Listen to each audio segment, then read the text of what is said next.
constitutional rights, whether it is regardless of any religion, regardless of any ethnicity, if we feel that the rights, the constitutional rights of the people are being violated, we will stand up for that. And that's why we have taken a conscious decision of this committee, which will form the principles of what this entity will be based upon.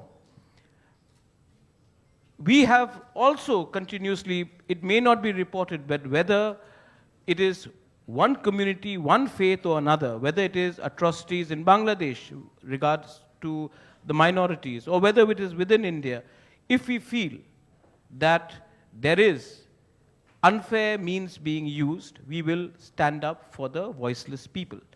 The indigenous people of Northeast, in fact, आप लोग भी सवाल पूछ रहे हैं, घुमा चढ़ाकर एक ही सवाल आता है कि आप किसके विरुद्ध हैं? हम लोग अपने लोगों के पक्ष में हैं।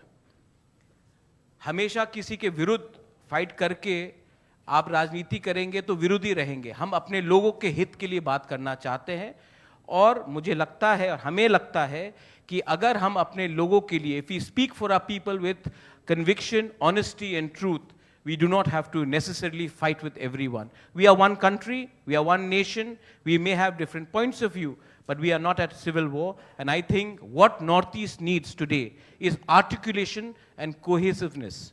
And for that, this entity is being formed. As Conrad Sangmaji has said before, efforts have been made to create platforms.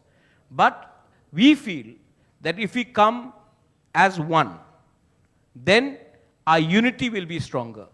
And if we are united, we will be able to speak in a manner which will be heard by the opposition in this country and the center in this country. But we are not here to pick up fights with anyone. We are here to fight for our rights in a proper manner.